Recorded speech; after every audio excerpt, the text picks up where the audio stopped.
Hey guys, and welcome to my vlog. My name is Erin and I am a writer. I'm working on several fantasy pieces right now. So I created this world building vlog series to cover some of the things that I've had to think about while creating my fantasy worlds. So today's topic is the end of our three-parter on military and law enforcement. Today we're talking about war. So war in fantasy stories is often a huge catalyst to get your plot going, and it explains why a lot of different things are happening.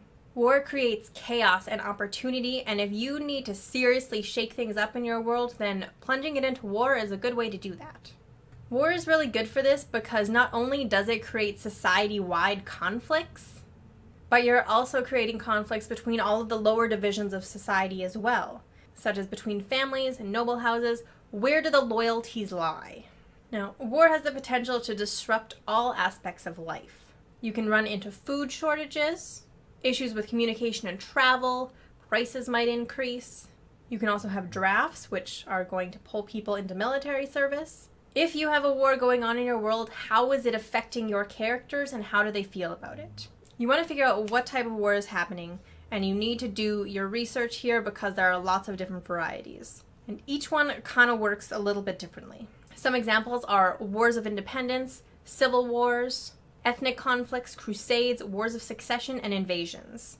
You want to know who is the conflict between and why. And is the public reasoning for this conflict the same as the actual reasoning for it? Sometimes those that are in power don't want the populace to know the real reason they're going to war.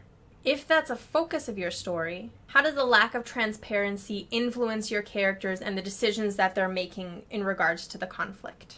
Now, assuming your characters are going to be involved in the overall conflict at some point, at what point do they get involved and why? If they're not directly involved via the military or a ruling group, when are they going to be dragged into it? And how does their role change within the story when that happens? If you're going to be having conflicts with neighboring nations, consider how this is going to influence your characters if their closest neighbors are suddenly very hostile towards their home country.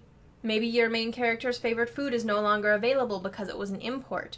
Maybe they have family in these other countries and they're no longer able to contact them. And if that's the case, maybe their loyalty is suspect.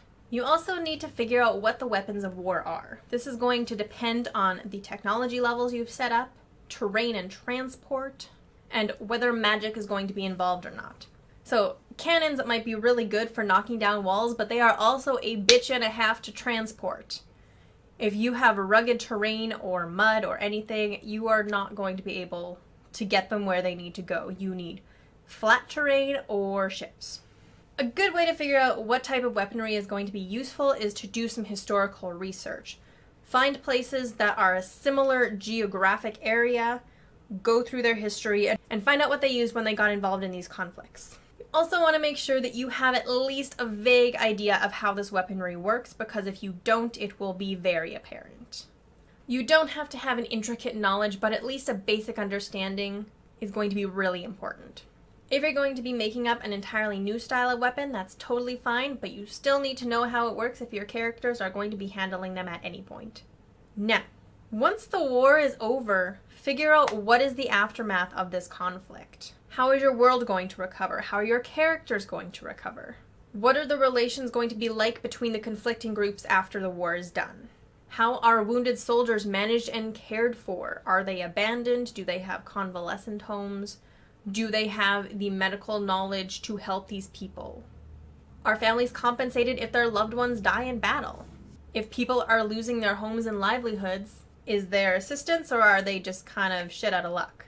Figure out what your world looks like after the war is over. Landscapes might be changed, economies will be affected, infrastructure will be damaged, and the labor force will be changed. People are going to be displaced, poverty and lack of education will probably rise, and populations are going to be reduced. You might have new nations emerge. You might have old ones disappear. War is a complete game changer. And if you're going to have one within your story, then you need to be prepared for all of the outcomes of it to show up. You have to be prepared for the before, the during, and the after, and how all of that affects the world that you created. So that is all I've got for you guys today on war. I hope that's helpful in figuring out some of the things for your world building. I will have another video for you next Wednesday. Thank you so much for watching. Please give this video a like if you liked it and subscribe, and I'll see you guys next week. Bye!